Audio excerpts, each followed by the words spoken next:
All right, welcome everyone to lesson 24 of the semester. So before we get started here, I just have a few announcements. So first of all, our exam 2 is going to be this week. It's going to be on Friday from 8 to 10 p.m., just like the first exam was. And it's going to cover lessons, if I'm not mistaken, I think it's 15, whenever we started sequences, through 23. And recall that 23 is a smaller number than 24. This lesson won't be on the upcoming exam right here. So this is going to be part of exam 3. It was just the scheduling was awkward, so we kind of just had to put it here.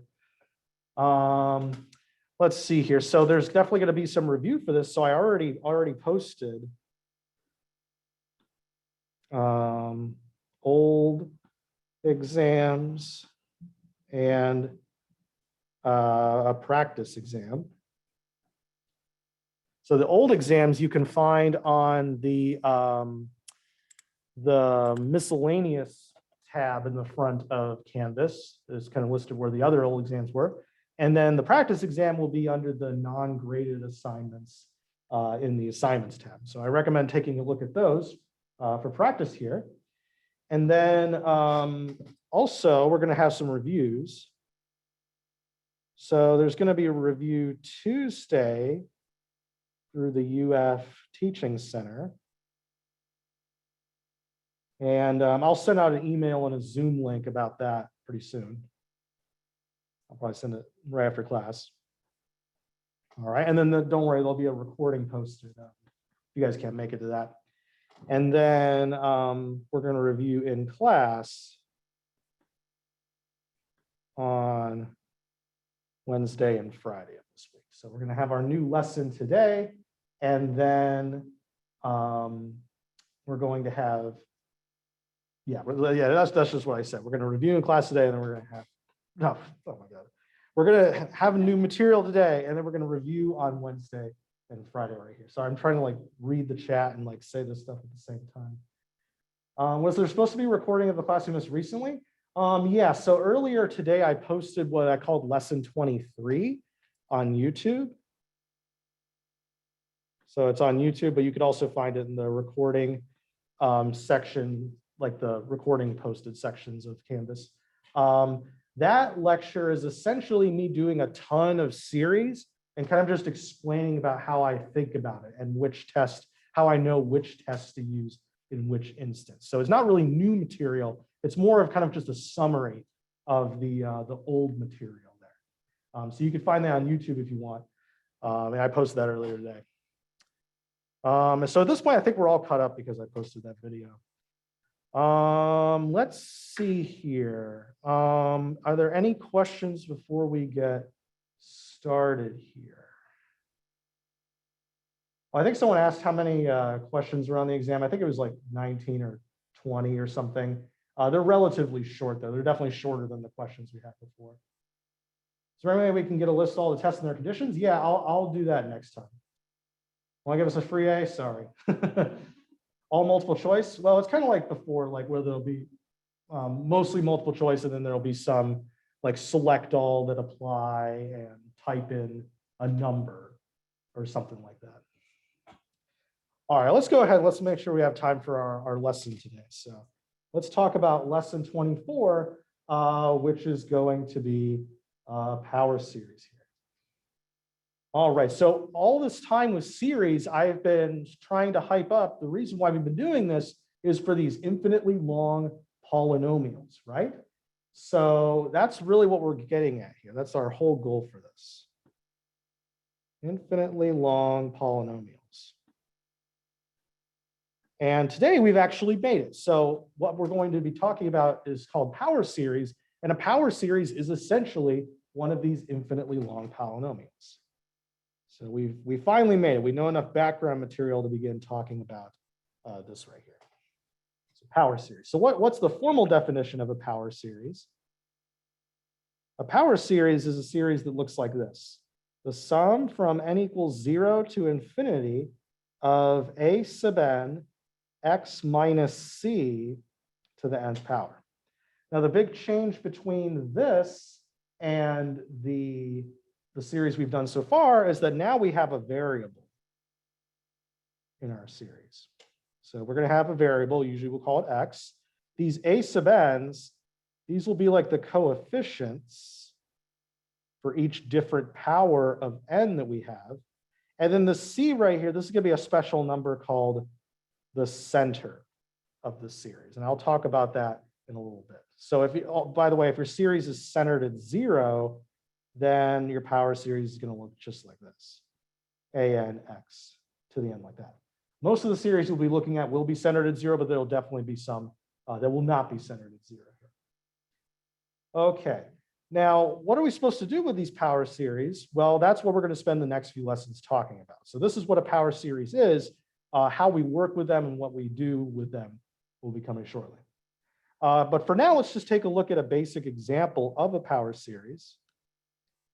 Probably one of the most basic power series you could have, besides something dumb like just all zeros for your an, is the sum from n equals 0 to infinity of x to the n. So kind of like how this right here would look like a0 plus a1 x minus c plus a2 x minus c squared, and so on. This is going to be a simplified version of this. It's going to be 1. We plug 0 in here. We have x to the 0 is 1. We plug 1 into here and get x. We plug 2 into here, get x squared.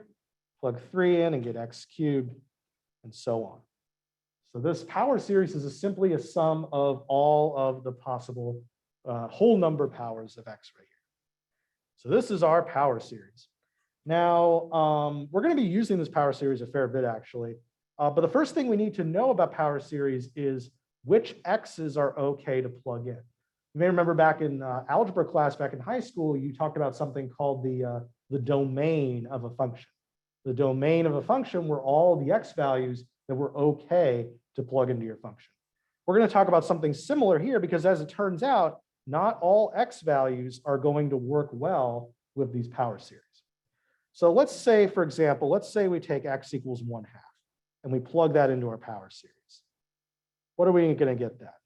We're going to have the sum from 0 to infinity of 1/2 to the n, which will be 1 plus 1/2 plus 1/4 plus 1/8, and so on. So is it okay to plug 1/2 in there? Is the series going to converge if we plug in x equals 1/2?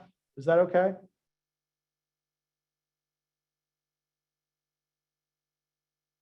Yeah, so this is going to converge, right? Because this is a geometric series when we plug in 1/2, and 1/2 is less than 1. So this converges by the geometric series test. So yes, this is going to, not only can we plug this in, but it's going to converge. All right, what if we try to plug in another number? Like let's say we plug in x equals 2.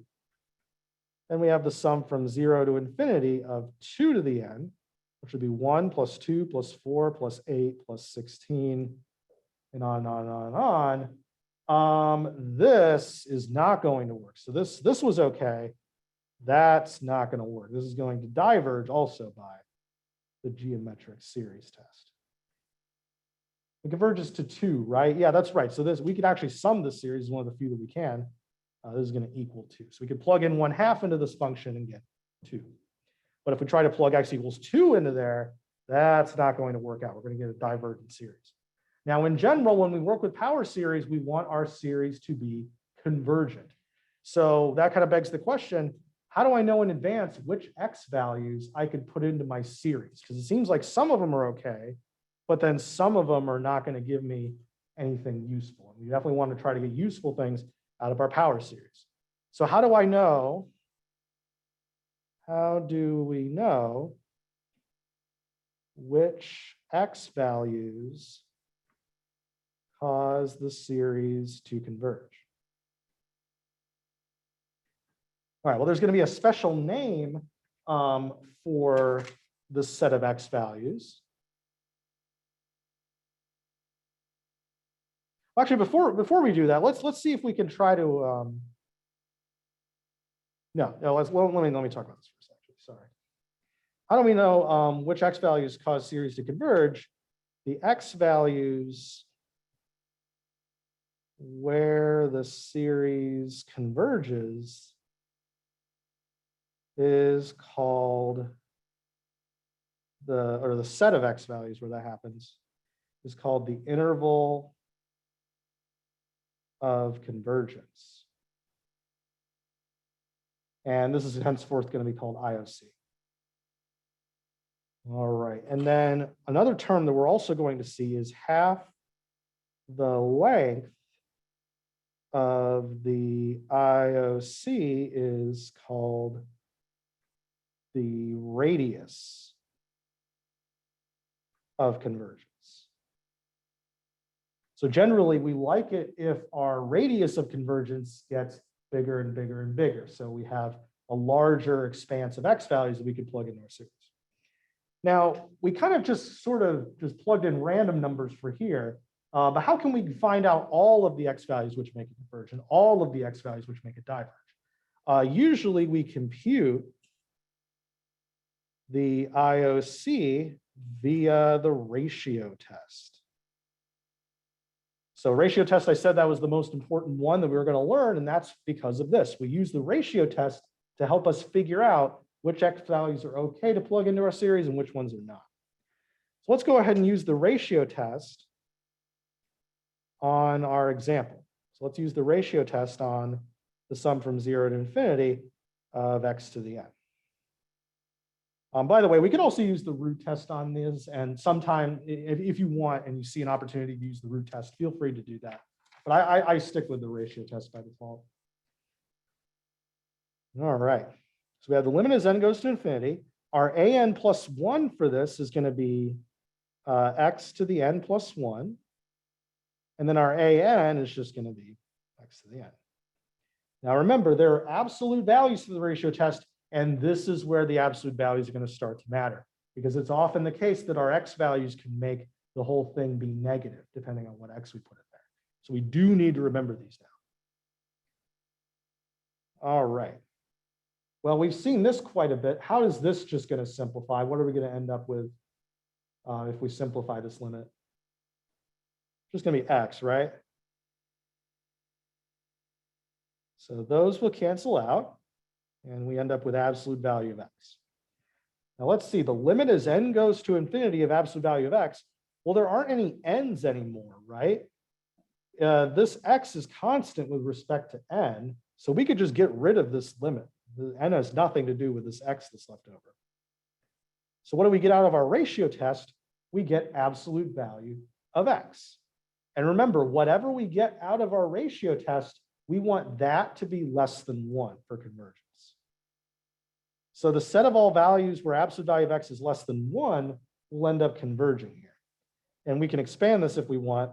Remember, you can get rid of an absolute value in an inequality if you put a negative copy of this number on the other side. So another way of saying this is that x can be between -1 and 1. All right, so we know that if we have any x value inside there, it's going to make the series converge. So all of these will converge. But if we have absolute value of x being greater than 1, so we get something greater than 1 for the test for divergence, or sorry, the ratio test, then this is going to diverge. But remember, there was one flaw in the ratio test, right? What was kind of the disappointing part about the ratio test? Yeah, what happens? Yeah, so if we get 1 from the ratio test, that's going to be inconclusive, right? So what if this is exactly equal to 1? Well, in the case like that, where we have a ratio test spitting out exactly 1, what we need to do is we need to use a different test for these x values. All right, well, there are 2 x values that makes this be 1. It's x is 1 and x is -1. So we need to kind of test those on their own. So let's try x is 1. So we're going to have 1 to the n here, right? Is this going to converge or diverge as a series? How did I get absolute value of x is less than 1? Because this is the result of the ratio test. So this is what I got out of my limit, and whatever I get out of my limit for the ratio test needs to be less than 1. Yeah, and then this is going to diverge by the test for divergence, because this isn't even going to 0, it's just going to be 1 right here. All right, and then x is -1. Let's check that one, see if that one works. Well, that's going to be -1 to the end if we plug that in for our x right here. And then this also diverges by the test for divergence, because this doesn't even settle down to 1. This doesn't settle down to anything right here. So it seems like neither of these worked. So we would say that our interval of convergence is -1 to 1. And remember, interval notation, if we put the parentheses here for our interval notation, we don't include the endpoint. So we can't put the square brackets because neither of these ended up working. So our interval of convergence is -1 to 1, meaning we can plug in any x value we want into there, and it's going to work out. We're going to get something sensible here. Now, the radius of convergence, remember, it's half the length of the interval of convergence. So how long is this? Well, the distance from -1 to 1 is 2, and then we divide 2 by 2 and get 1. So our radius of convergence is 1. Also, if it's symmetric, like you have plus or minus a number here, the radius of convergence will always just be whatever number that is. Okay, so that's what we were able to find out about this series. So if we need to use this series here, we can only plug in values that are in between -1 and 1. We can't plug in any values outside of that. So we were just confirming the geometric series test by using the ratio test. Yeah, that's right. So effectively, this is the geometric series because it's the sum of x to the n here. So yeah, we were kind of effectively doing that for this problem right here. How do I do the radius of convergence? The length of this is 2, and the ROC is half the length of the interval of convergence. So that's how we found the radius of convergence here. All right. So there's that example here. So that's a basic example on how we use the ratio test to compute this. Let's do another example that's a little bit more complicated here. It has more than just x to the n. Okay, this time I want to find the interval of convergence and the radius of convergence for the sum from n equals 0 to infinity right here of x to the n over 3 times 2 to the n. All right, and again, this is another one that would work well with the root test as well. So if you're someone who prefers the root test, this would definitely be good. The reason why I favored the ratio test is because we're going to be seeing a lot of factorials, and the ratio test is way better at dealing with factorials. So I just kind of use it by default. All right, so I'm going to do the ratio test here. Let's see. So I'm going to have the limit as n goes to infinity of absolute value. All right, I bump up all of these n's by 1. So I have x to the n plus 1 over 3 times 2 to the n plus 1. And then I take the reciprocal and plug in the original. All of that's in absolute values. All right, now let's see. Let's do some cancellation here like we usually do for the ratio test. So we have a 3 and a 3. Those can go away. We have a 2 to the n here and a 2 to the n plus 1 here. So that will cancel like that and leave a single 2 right here. And then we have x to the n plus 1 over x to the n. That will cancel and just give us an x. So we have the limit as n goes to infinity of absolute value of x over 2. Now, once again, it seems like we were able to get rid of all of the n's in our fraction. So this limit's no longer necessary to write. Now, that won't happen all the time. That was just a coincidence that happened for these first two. There will be a lot of them where we will still have an n left over. But for these two first examples, we end up getting rid of the limit. Now, remember, since we did the limit here, we're done with our ratio test. So whatever we got here, we want that to be less than 1 for our interval of convergence. So what I'm going to do here to get a more accurate view on what x's I can have is I'm going to multiply both sides by 2. So this is the same thing as saying that absolute value of x is less than 2. But if we expand this, we put a negative copy of this over here, we end up getting this for our interval of convergence. Now, are we done? We're not quite done just yet. Remember, what happens if absolute value of x over 2 is exactly equal to 1? So remember, the ratio test is inconclusive for equals 1 here. So let's multiply both sides by 2. We just need to plug in the values where absolute value of x is 2 or x is plus or minus 2. We need to check these manually. This is called, kind of like the process we did before, this is called checking the endpoints. So we want to see if we could put equal to signs on these right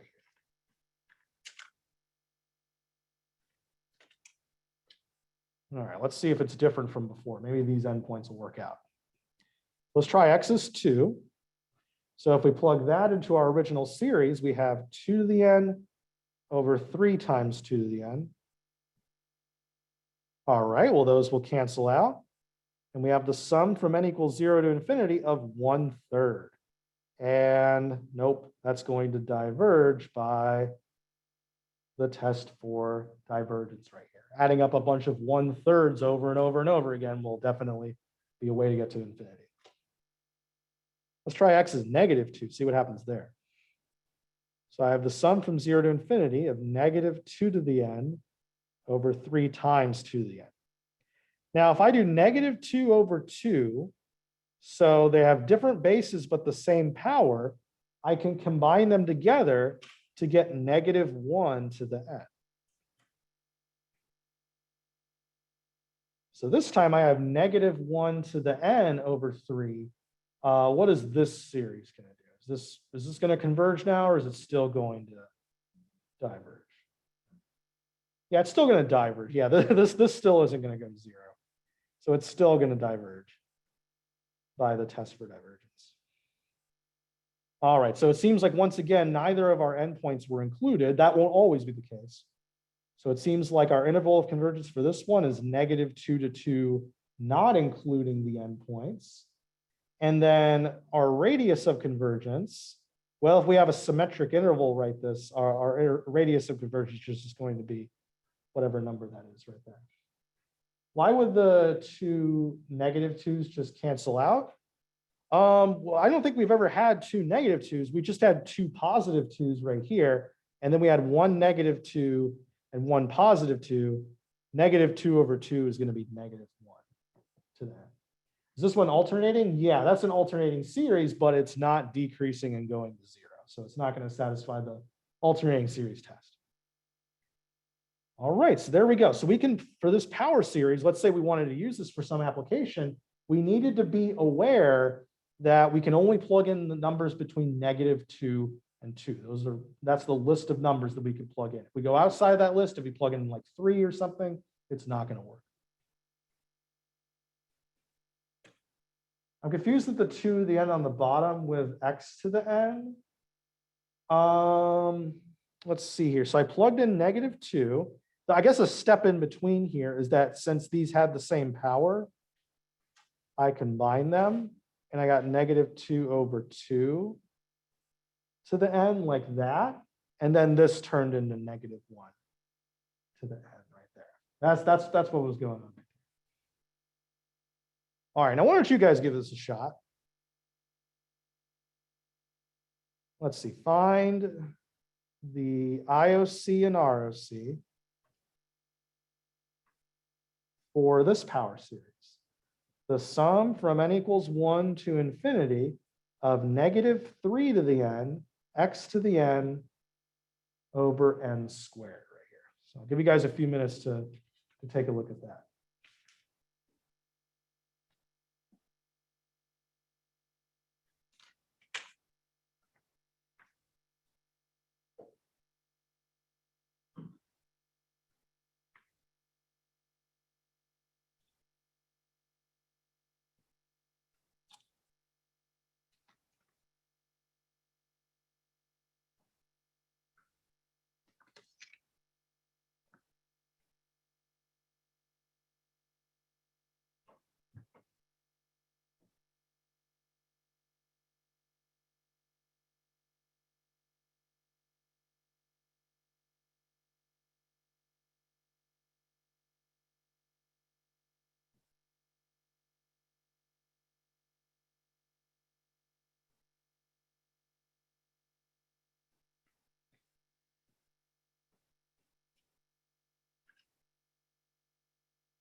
So what are we taking the limit of? We're doing the ratio test on this.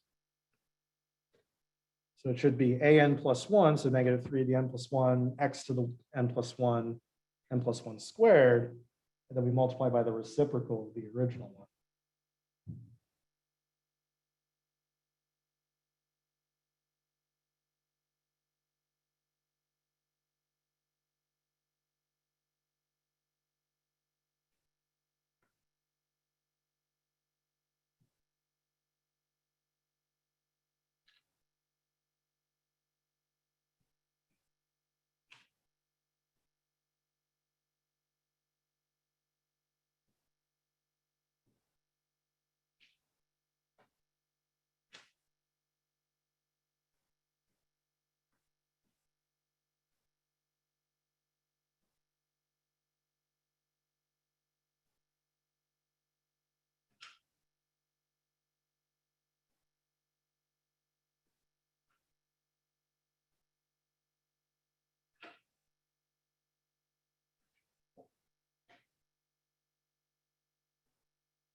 What's the limit of that? Well, think about it. It's a polynomial over a polynomial, and they're going to have the same degree. So you need to look at the leading coefficients for those.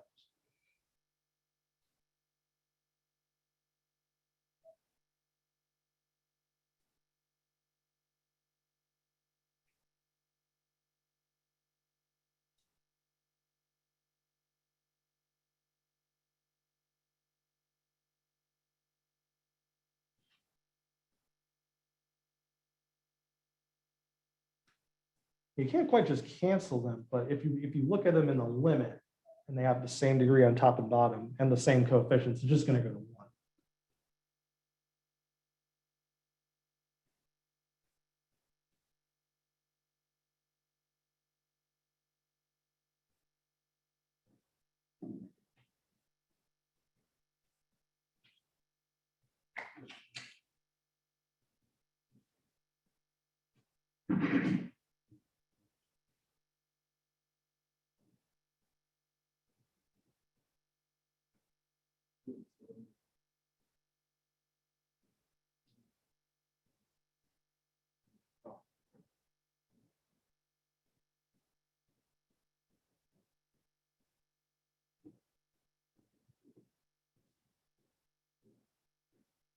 It's not quite that. It's whatever you get out of the limit needs to be less than 1.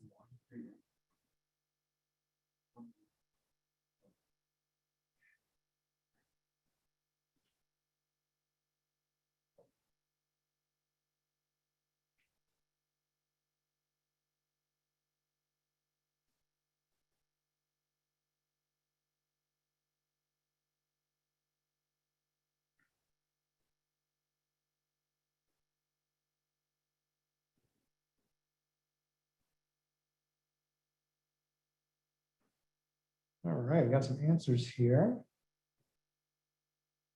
Looks like we're including the endpoints.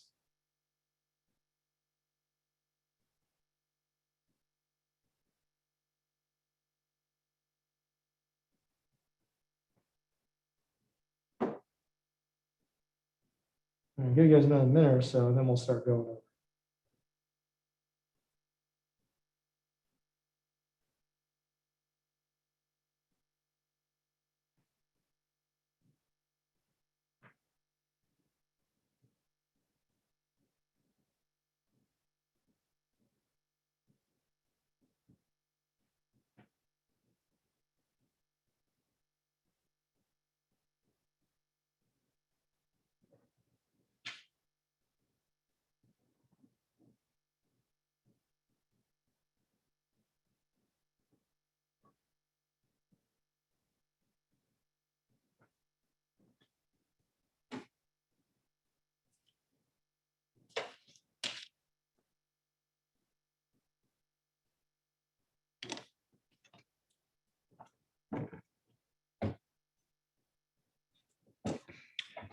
All right, let's take a look at this.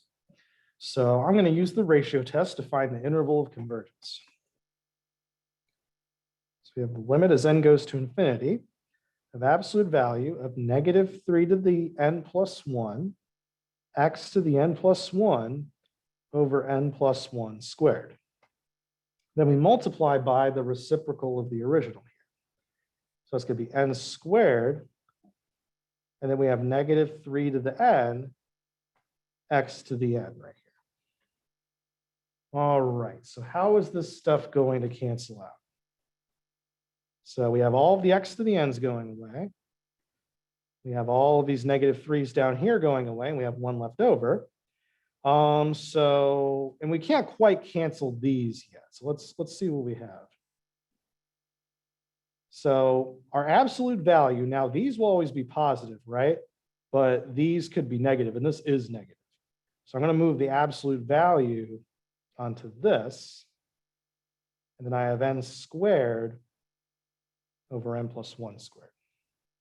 Now this absolute value of -3x, that has nothing to do with n, right? So I'm going to move that out here, and I can get rid of the negative because it's an absolute value. So I'm really just looking at this limit right here. The limit as n goes to infinity of n squared over n plus 1 squared. So this time we actually do have to think about n a little bit. Now, as I was saying earlier, since the degree in the top and bottom are the same, and n's going to infinity, and the leading coefficients are the same, this limit is going to equal 1. So all of this stuff is going to be, needs to be less than 1 right here. All right. Now what I could do is I could divide both sides by 3, and I see that absolute value of x needs to be less than 1/3 right here. By the way, here's a tip. So if you ever get absolute value of x, or maybe absolute value of x plus or minus something in absolute values is less than a number, this number is going to be your radius of convergence. So we automatically know that our radius of convergence is going to be 1/3. Is that infinity over infinity? Well, it is, but it's a polynomial over a polynomial. And we just look at the degrees to see what that does.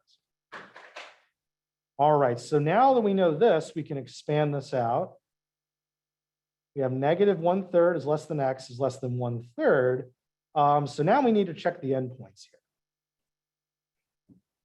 So let's try x is -1/3. Let's go ahead and put this into here. So we have n equals 1 to infinity, -3 to the n, -1/3 to the n over n squared. All right, now these have the same power, so we can multiply them together, and -3 times -1/3, well, that's just going to be 1. And 1 to the n is also 1.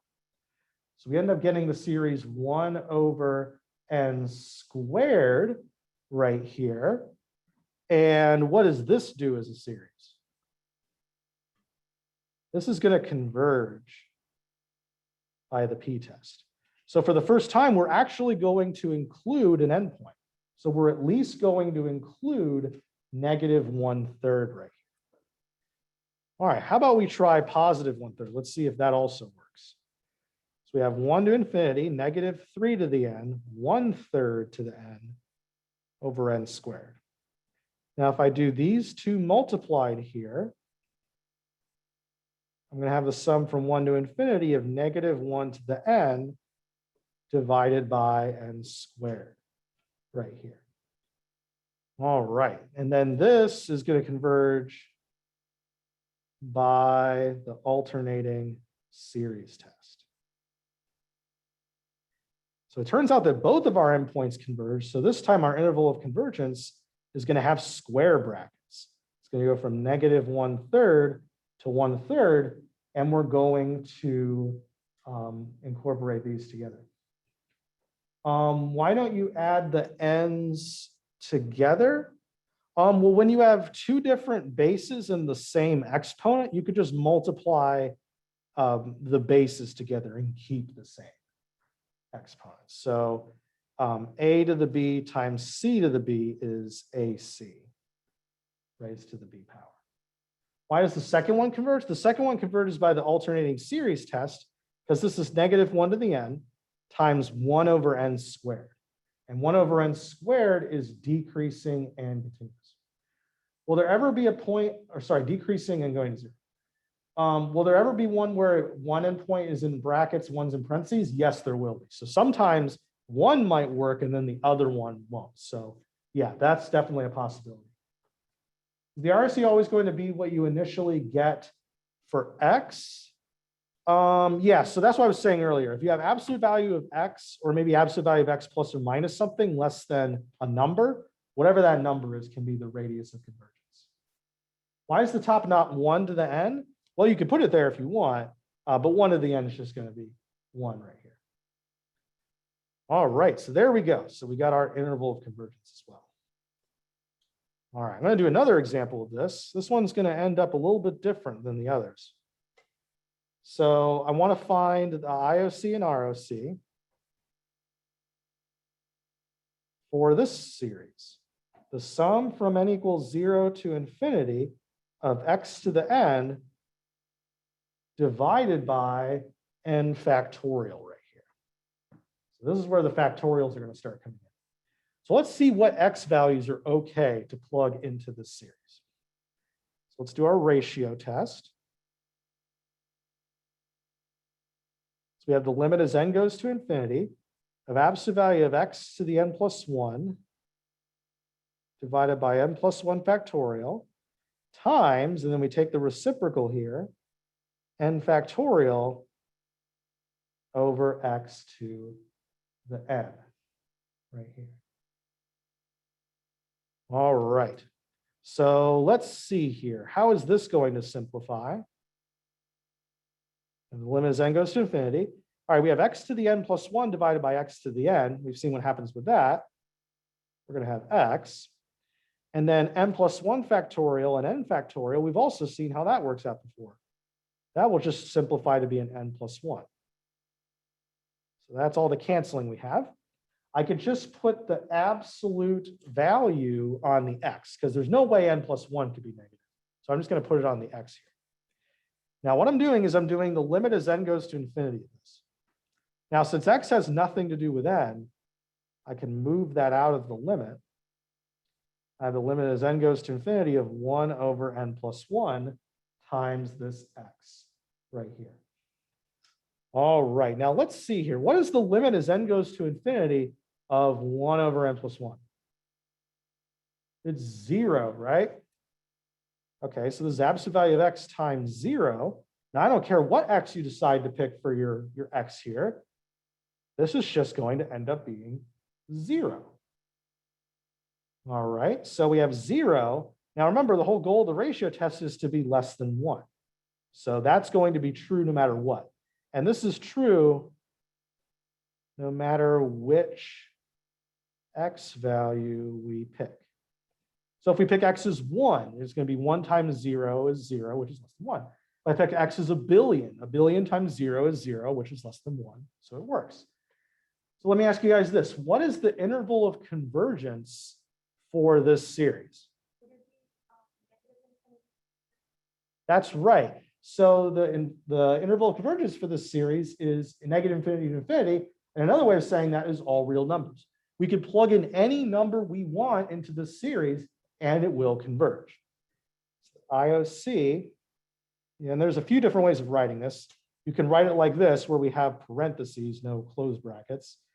We could just say all real numbers. Or if you want to be fancy, another way of writing all of the real numbers is to do an R, but it has 2 stems rather than 1. And all 3 of these are totally fine for doing the interval of convergence here. So let's recap. Because this x is multiplied by 0, it doesn't matter which x we plug in. It's going to pass the ratio test no matter what here. Now, when we have the IOC being all real numbers, the radius of convergence is said to be positive infinity. So when we get all real numbers for this, our ROC will be positive infinity for this right here. All right, so that's actually really nice. So some series, we don't even really have to worry about what x we plug in. We can plug in any x we want, and the series will still converge. Okay, that's pretty nice. Now, what about on the flip side? Is there a series where maybe no x values will work. That'd be a really bad series. So like what if no x values will make the series converge? Let's see if we get that being the case. Well, actually, I want you guys to do that because the next one's a practice. So I want you to take a look at a very similar series to the one we just did right here. I want you to find the IOC and ROC for the sum from n equals 0 to infinity of n factorial times x to the n. So this time the factorial is in the numerator here. Go ahead and give this one a shot.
X equals 0.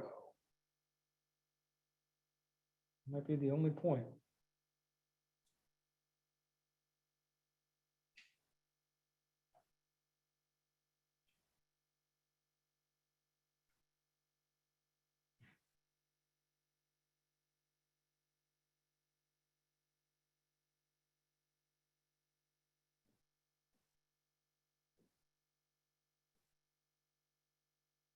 You got something going to infinity times absolute value of x. Yeah, that sounds like you're on the right track.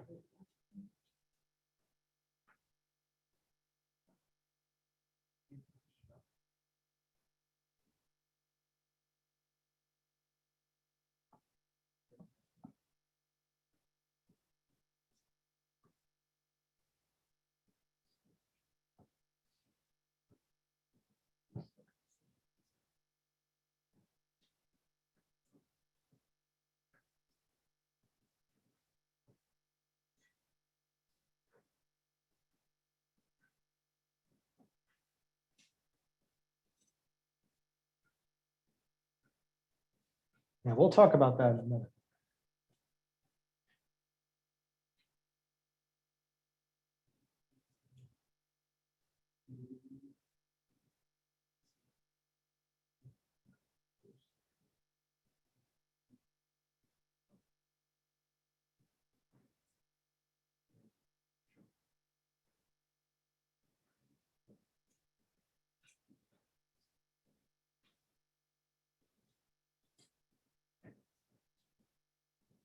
We plug 0 into the original series and see if it converges.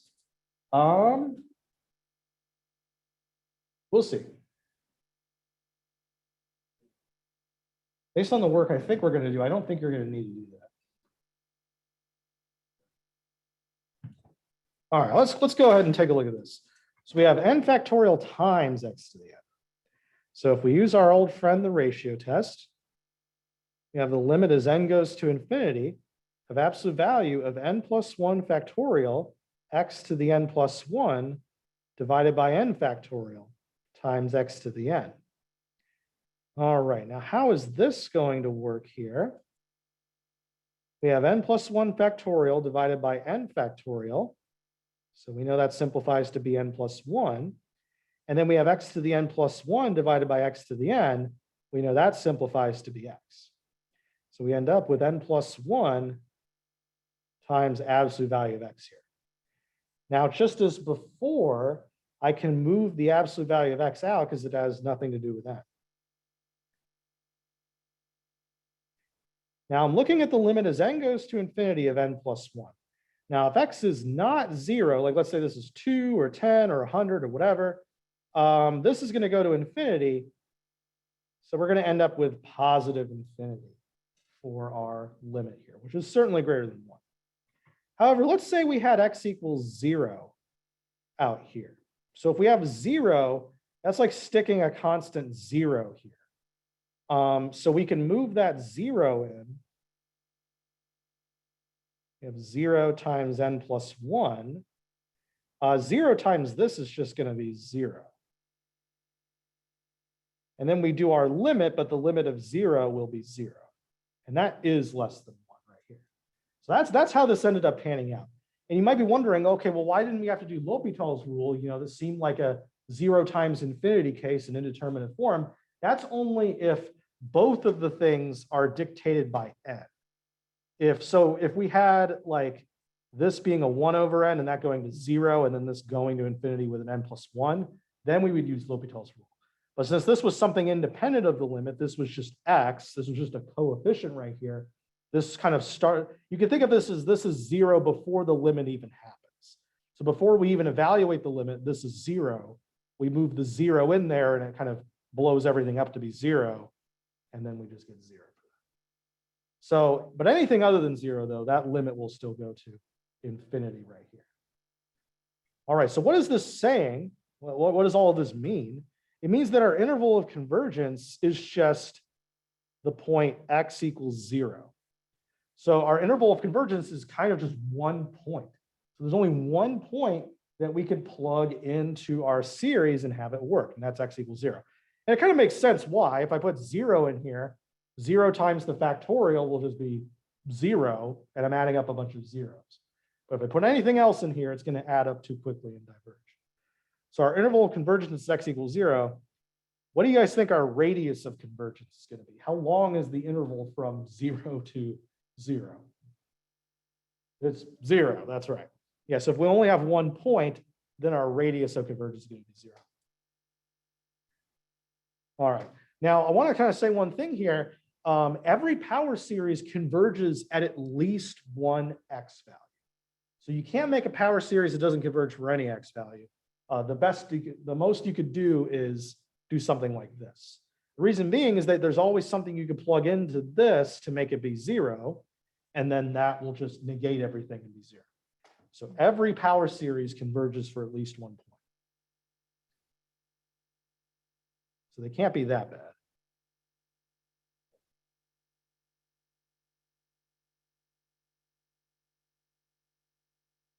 All right. Let's see here. Oof. We ran out of time here. I'll work out this example and then I'll post that later today here. But it's effectively just going to be another example, only it has x minus 2 to the n instead of just x to the n right here. All right. Anyways, that's it for today. So I will see you guys on Wednesday where we will be doing some exam review here.